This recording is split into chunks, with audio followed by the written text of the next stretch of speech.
Great wealth transfer is here, and it's an $84 trillion opportunity that you can take part in if you're properly prepared.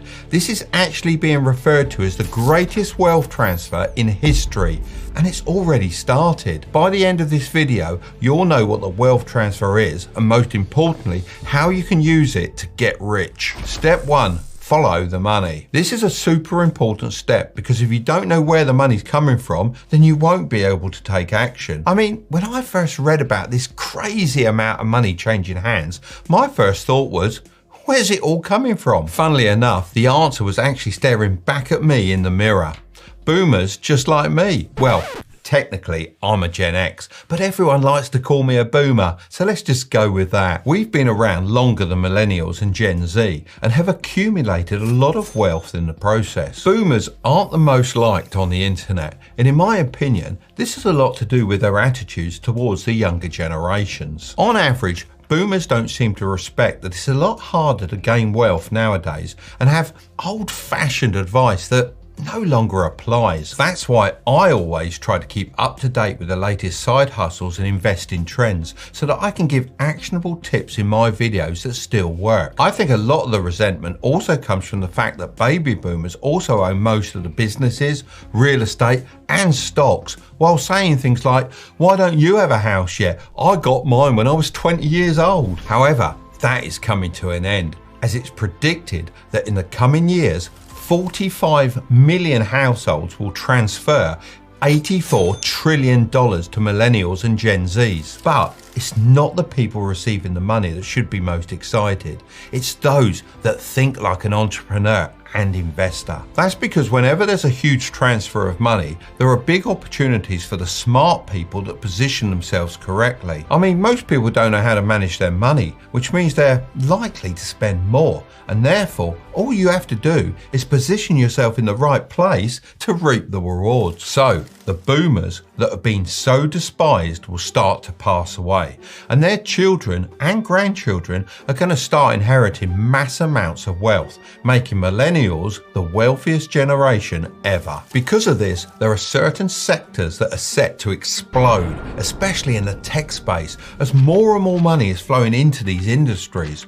Meaning, if you have an online side hustle, then you're going to be able to participate in this great wealth transfer. Step 2, manage the money. Did you know 3 out of 5 professional footballers and 60% of former NBA players declare bankruptcy shortly after retiring? This is so shocking, as most of them earned enough during their career to never work again. And if it was invested correctly, they would still earn more than $100,000 per year without ever running out. A staggering 70% of families who inherited their wealth lose it by the second generation, and 90% of families lose it by the third generation. I find this statistic absolutely insane, but it just goes to show the huge disconnect from the value of money.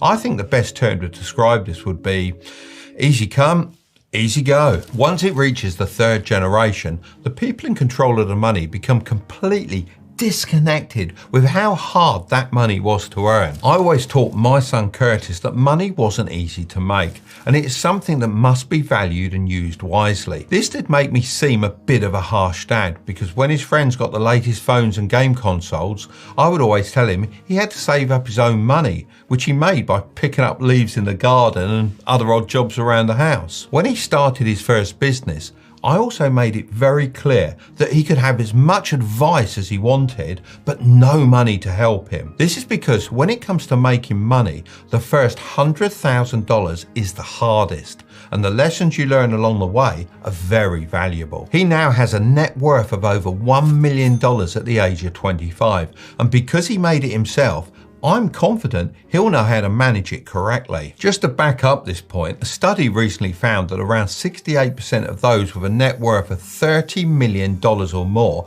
made it themselves. And a second study by Fidelity Investments found that 88% of all millionaires are self-made. This just shows no matter if you inherit your money or make it through a side hustle, you won't become truly wealthy unless you fix the way you manage it. Step 3. Grow your money. I've always been a firm believer that it's not how much money you make, it's how much money you invest.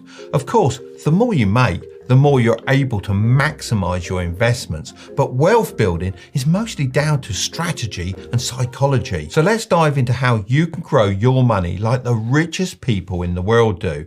And hopefully, by implementing this strategy, you can make yourself a millionaire in the process. With the right investment strategy, you will be able to gain your financial freedom. You will be able to make a consistent amount of money every year, and you will be able to beat the odds and never have to work ever again. First, have an emergency fund. I know I might sound like a broken record, but surprisingly, a huge amount of people would find it hard to cover an unexpected expense. If you start investing your money without an emergency fund, then it can force you to sell your investments at a loss if something unforeseen happens. The perfect emergency fund is 3 to 6 months of your living expenses. This would be helpful if you lost your job, became ill, or your car blew up. Second, pay off your high interest debt. Sure, you could skip this one and dive into investing, but why take the risk when you can get a guaranteed return on investment by limiting the money leaving your bank account every month? If you have a high interest debt for something that's not making you money, such as a car loan, for example, then it's best to get it paid off as soon as possible. The way I like to think of it is, if the car loan is 20% interest, then paying it off is as good as earning 20%, and it's guaranteed. Third, open a tax advantaged account. This may sound boring, but stay with me. It allows you to pay less of your hard-earned money to the government. I mean, why give it away when you don't have to? If you live in the UK, you can open a stocks and shares ISA. And if you live in the USA, you can open a Roth IRA. These are tax advantage investing accounts that allow you to build your wealth long term, with all gains completely tax free. Most countries have a tax advantage account, which may work in a slightly different way. So you'll have to do a bit of research to find out what's available to you. In the UK, you can deposit £20,000 to your ISA each year and withdraw whenever you like, completely tax-free. In the USA, the Roth IRA works a little bit differently. You can only deposit $6,000 per year, and you can't withdraw tax-free until you're 59 and a half. Why it's 59 and a half, I don't know. I stopped measuring my age like that when I was 7 and a half. Fourth, invest in the stock market. I always hear people saying, I've invested in my Roth IRA, and when I ask them what they've invested in, they just say, a Roth IRA. So let's clear this up once and for all. These are just accounts. Think of them like empty boxes. It's up to you to fill those boxes with whatever investments you like. If you only have around $100, then investing in individual stocks could be for you. It's a great opportunity to learn how to read financial statements and hopefully have a bit of fun along the way. If you can afford to invest a little bit each month, then you should look to build a 3-fund portfolio. This consists of a US index fund, a total stock market index fund, and a bond fund. Bonds are much lower risk but offer far less rewards, so the younger you are, the less bonds you should technically hold. If you choose to use this strategy, then you'll own a small part of the entire stock market. Index funds like the S&P 500 typically return investors an average of 7 to 10% a year.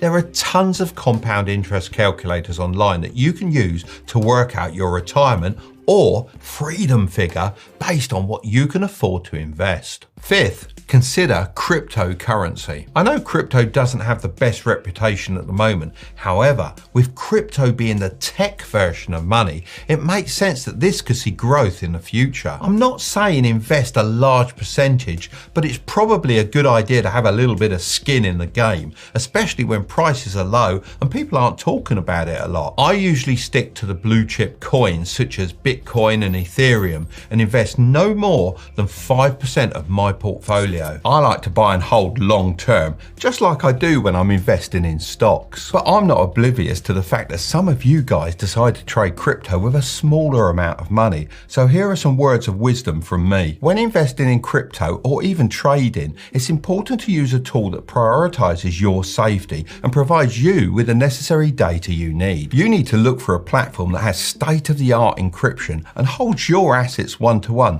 which means if you own a whole Bitcoin, the exchange actually holds that coin and doesn't loan it out to somebody else without your permission. If you're more advanced, then of course make sure the exchange you use offers features that help you trade, such as a trading view, which allows you to interact with other traders, share ideas, and access advanced charting and custom watch lists. An exchange that ticks all these boxes for me is Coinbase, so it's great that they recently reached out and asked to sponsor a video. So if you want to trade crypto, then check out Coinbase Advanced, and for a limited time, enjoy 0 trading fees until October the 7th, 2023, with my link in the description. Sixth, start a tech-based side hustle. I get that some people want to go out and do practical side hustles. I did that back in my day, car washing, driveway cleaning and grass cutting. But take it from me, the future is online. Use your money to get good at online skills and then use them to make even more money. You can sell to a global marketplace and there really won't be anything limiting you apart from a little bit of competition. So the race to start a side hustle starts now. If you want to know how to start a side hustle from nothing, then you can watch this next video, but don't click on it just yet. Make sure to subscribe if you want to grow your wealth, okay? I'll see you over there.